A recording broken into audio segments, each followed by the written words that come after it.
I am a pediatrician here in Columbia. I've been in practice for 30 years. I'm a pediatric critical care physician and president of the South Carolina chapter of the American Academy of Pediatrics.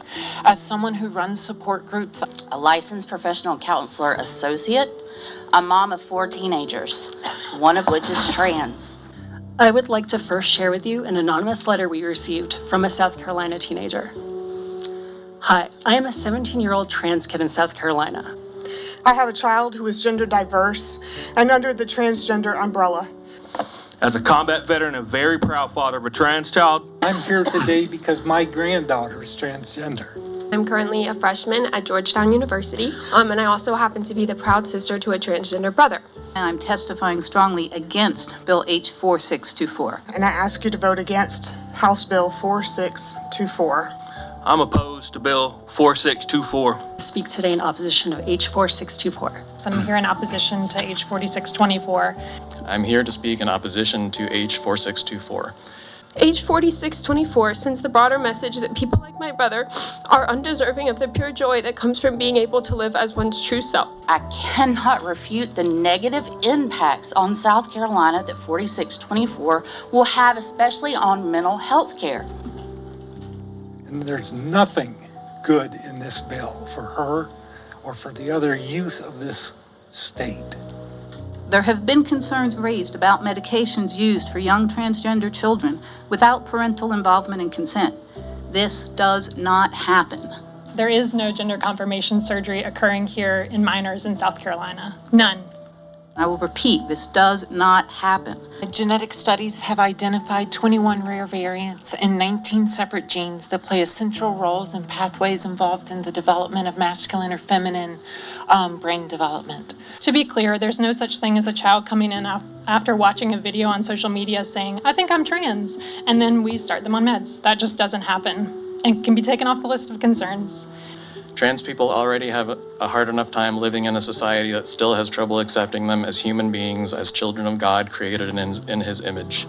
Half of trans kids consider suicide, and a third attempt suicide because of bullying such as this. When you take away the one positive option that these kids and their families have, you leave them with some awful, awful options involving pills, guns, nooses, razor blades.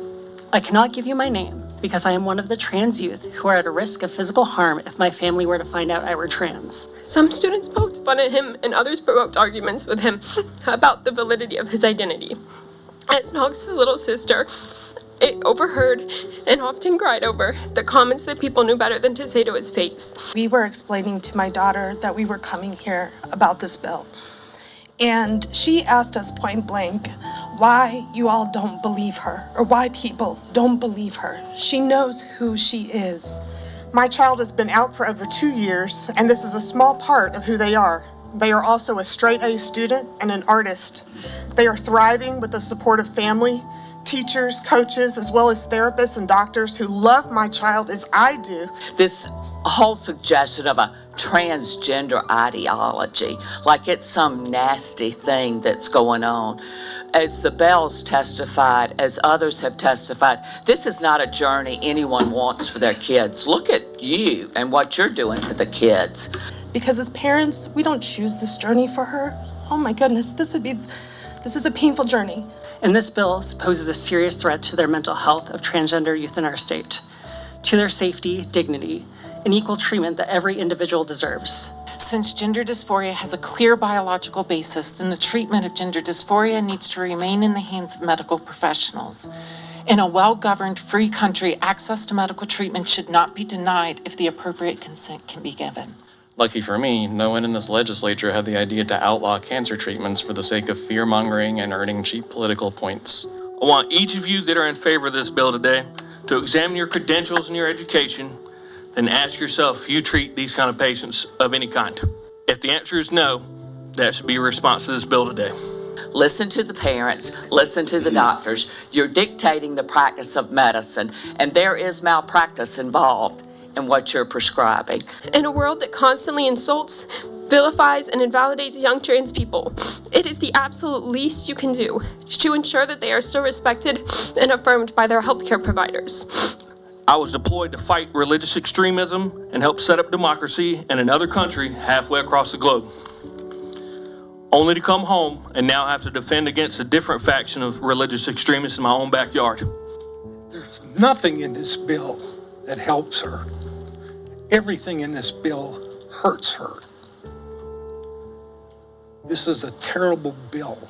I'm asking you to kill it right here in subcommittee. Vote no, please. No matter where they were from or who they were, many adults performed some of the most heroic acts that day. So what do you think we do for our own kids to get them the care that every major medical association deems is safe and evidence-based? We do what we must do because our kids matter.